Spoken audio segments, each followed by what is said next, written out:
দেখুন, ভারত চিরদিনই মানবতার পক্ষে আছে। বিশ্বের যে কোনো জায়গায় মানবতা সংকট হলে ভারত তার সাধ্যমতো করে। হয়তো আমাদের সামর্থ্য আছে, সামর্থ্য ছিল না কিন্তু আমরা সংস্কৃতিকে ভুলিনি। তো তুর্কি যেমন আছে, পাকিস্তানের মতোই তাদের ক্যারেক্টার। শুধু তাই নয়, অন্যান্য দেশও তাকে বয়কট করবে। ভারতের সহ্যের সীমা পার করেছে ওরা, বিশ্বাসঘাতকতার সঙ্গে সঙ্গে আর চক্রান্তও করেছে আমাদের বিরুদ্ধে। তো তার তো শাস্তি পাওয়া উচিত আছে। তো আমরা জানি যুদ্ধ তো বিভিন্ন ধরনের হয়, তার বিরুদ্ধে আর্থিক যুদ্ধ ভারত শুরু করেছে। শুধু সরকার নয়, সারা ভারতবর্ষ জুড়ে সাধারণ মানুষের মধ্যে যে চেতনা আজকে জেগেছে, তারাও আজকে বয়কট টার্কি স্লোগান দিতে শুরু করেছেন। এবং এর ফল ভুগতে হবে তুর্কিকে। আমরা জানি চায়না বহু জিনিস A to Z ভারতবর্ষে বিক্রি করে, আমাদের পুজোর সামগ্রী পর্যন্ত। 2 বছর আগে দীপাবলির সময় বয়কট চায়না স্লোগান দেওয়া হয়েছিল।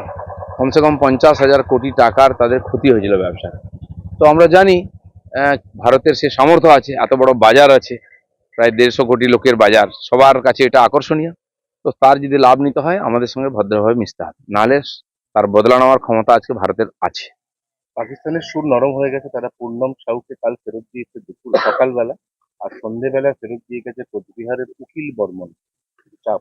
দেখুন, আপনারাও জিজ্ঞেস করেছিলেন যে কি হবে, আমি বলেছিলাম সেই সময় যদি আমরা আমাদের অভিমন্যু বর্তমানের মতো ফাইটার পাইলটকে ফিরিয়ে আনতে পারি, যে ওখানে গিয়ে যুদ্ধ করতে গিয়ে ক্র্যাশ হয়ে গিয়ে পড়ে গেছিলেন, অক্ষত অবস্থায় তাকে বর্ডারে ছেড়ে যেতে হয়েছিল। তারপরে জল গড়িয়েছে, ভারত অনেক এগিয়েছে, অনেক সামর্থ্য হয়েছে। বর্ডারে এগুলো ছোটখাটো ঘটনা হয়ে থাকে, কিন্তু আমরা পুরো ভরসা করেছিলাম সরকার সসম্মানে অক্ষত অবস্থায় আমাদের ফৌজিদেরকে নিয়ে আসবে, BSF জওয়ানকে। আর সেটাই হয়েছে। ভারতবর্ষের শক্তি আর সম্মান বিশ্বে কতটা, এটা বোঝা উচিত। অনেক লোক হতাশ হয়েছিলেন, অনেকে নেগেটিভও বলেছিলেন। আমরা বলেছিলাম ঘাবড়াবেন না, মোদি হয়তো মুমকিন হয়। অর্জুন সিং বলেছেন যে অপারেশন সিন্দুর তো হয়ে গেছে, এবার একটা অপারেশন বিজেপি লাগবে, তার কারণ বিজেপির নেতারা মুখে বড় বড় কথা বলছেন, তারপর বাড়ি গিয়ে দুপুরবেলা খেয়ে দিয়ে শুয়ে পড়ছেন, বিজেপি এগোচ্ছে না। যাই হোক, সেটা পার্টির লোকেদের বলুন, যারা দেখছেন তাদের কাছে বলে দিন তাদের বক্তব্য। মানে অর্জুন সিং তার মুখে কি এ কথাটা মানায়, তিনি অন্য দল থেকে এসেছেন একটা? কার কি মানায় না মানায় লোক সব জানে, আমি বলার কে।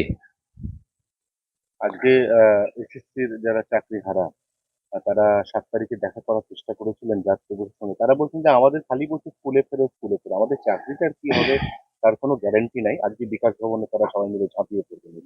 সরকার নিজের সমস্যা নিয়ে জর্জরিত, বিভিন্ন ডিপার্টমেন্টে। ঠিক সেরকম শিক্ষা বিভাগ আজকে প্রায় বন্ধ হয়ে যাওয়ার মতো, এই 26,000 শিক্ষক চলে যাওয়ার পরে। আগে তো সব জায়গায় শর্ট ছিল, কোনো স্কুল আছে যেখানে কোনো পার্মানেন্ট শিক্ষক নেই, প্যারা টিচার পার্ট টাইম দিয়ে চলে। তারপরে যারা ছিলেন প্যারা টিচারদের নিয়েও সমস্যা, তারাও বয়কট করছেন। তো চলবে কি করে?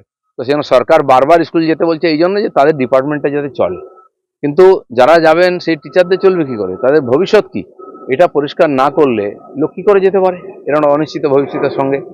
সরকারকে আগে পরিষ্কার করতে হবে কি চায়। কিছু লোককে ভাতা দেবে, কিছু লোককে দেবে না, এইভাবে কদিন চলতে পারে? সেজন্য এর সমাধান আছে কোর্টে। কেন সরকার কোর্টে গিয়ে বলছে না যারা যোগ্য তাদেরকে চাকরি ফেরত দিন, অযোগ্যদের কাছ থেকে যদি আপনি টাকা নিয়ে থাকেন তাদেরকে আপনারা বুঝে নিন।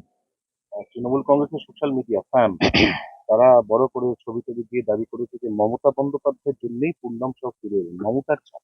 হ্যাঁ, এরকমই হয় প্রত্যেকবার। পাকিস্তানের যুদ্ধ ভারত জিতলো মমতার জন্য, যুদ্ধ বন্ধ হলো, নিউক্লিয়ার ওয়েপেনকে ধ্বংস করলো ভারত মমতার জন্য। তো বাংলাদেশও বলছে নাকি ইউনুসকে দেখে ভারত কাঁপছে। এরকমই এখানেও, আমাদের এখানে মিডিয়া, সোশ্যাল মিডিয়া কিছু লোক চালায়, এরকম লোক জানে কি হচ্ছে। দাদা, এবার ভারতে অনলাইনে পাক পতাকা বিক্রি হচ্ছে, একটা ই-কমার্স সংস্থাগুলিকে এটা সুরক্ষা মন্ত্রকের নোটিশ। ঠিকই আছে, তো ভারতবর্ষে পাকিস্তানের পতাকার দরকার কি আছে? পাকিস্তানের যদি এম্বাসিতে পতাকা ওড়াতে হয় তারা উড়িয়ে দেবে তাদের মতো করে। না, এটা মেনলি হয়েছে দাদা শুভেন্দুদা যে অ্যাসেম্বলির সামনে গুনে গুনে 12টা পতাকা পুড়িয়েছিলেন না, তখন প্রশ্ন উঠেছিল যে উনি হঠাৎ করে 1 ঘন্টার নোটিশে পতাকাগুলো পেলেন কোথায়? তারই জেরে কিন্তু এই সিদ্ধান্তটা অবশেষে নেওয়া। যে কারণেই হোক, হতে পারে কারণ, অনেক অন্য কিছু থাকতে পারে, আমরা যেটা দেখছি মনে হচ্ছে ওটাই কারণ। কিন্তু এটাও ঠিক, পতাকা নিয়ে এসে পোড়ানো বা ওই পতাকা এখানে ওড়ানো, ভারতবর্ষ থেকে কাশ্মীর থেকে কন্যাকুমারী বহু জায়গায় পাকিস্তানের পতাকা উড়তো, 75 বছর ধরে আমরা দেখেছি, তার বিরোধিতা ছিল না। আজ কেউ পোড়াচ্ছে, তো এই ধরনের অপ্রীতিকর ঘটনা না হয় তার জন্য ভারতকে প্রশাসন থেকে এই তারা এটা নিয়েছেন স্টেপ, এবং ভালোই করেছে। ভারতে কোনো পাকিস্তানি পতাকার দরকার নেই। ভারতের সঙ্গে কর্নেল সোফিয়া কুরেশিকে নিয়ে বিতর্কিত মন্তব্য, বিজেপি শাসিত মধ্যপ্রদেশের মন্ত্রীর বিরুদ্ধে আদালতের নির্দেশে দায়ের FIR, নিন্দা জাতীয় মহিলা কমিশনে। যারা সেনা ভারতের জন্য লড়াই করছেন, মহিলা পুরুষ নির্বিশেষে, তারা আমাদের কাছে গর্বের। তাদের সম্বন্ধে কোনো কথা অপমানজনক, নিন্দাসূচক বা তাদের গরিমাকে আঘাত করে এরকম কথা কারোই বলা উচিত নয়। বাকি কিছু হলে সে তো সরকার আছে, তার জন্য আইন আছে, তারা দেখবে। উনি যেটা ক্ল্যারিফিকেশন দিয়েছেন, উনি एग्जैक्टली যে কথাটা বলেছিলেন সেটা হচ্ছে উनको खत्म करने के लिए उनका एक बहन ही काफी है। এই কথাটা উনি বলেছিলেন। উনি বলছেন যে আমি তো খারাপ কিছু বলিনি, আমি ওনাকেই গ্লোরিফাই করার চেষ্টা করেছি। হতে পারে অন্যভাবে দেখা হচ্ছে, ওরা যেমন ধর্ম দেখে দেখে মেরেছে, আমরা কি সেরকম ধর্ম দেখে করব? আমাদের সৈনিক, আমাদের নাগরিক সবাই আমাদের কাছে সমান। তো সরকারের যে নীতির পক্ষে হয়তো যায়নি এটা, সেই জন্য উনি ওনার দিক থেকে হয়তো একরকম বলেছেন। তো সেই জন্য আমার মনে হয় ভেবেচিন্তে বলা উচিত। তবে কেন্দ্রের হারে ডিএ পাবে হ্যাঁ সম্ভাবনা। টিএমসি সরকার যতদিন আছে কোনো আশা নেই দিয়ে সরকার, কেন্দ্র সরকারের হারে পাওয়ার। সেজন্য পরিবর্তন করুন, সুবিধা নিন,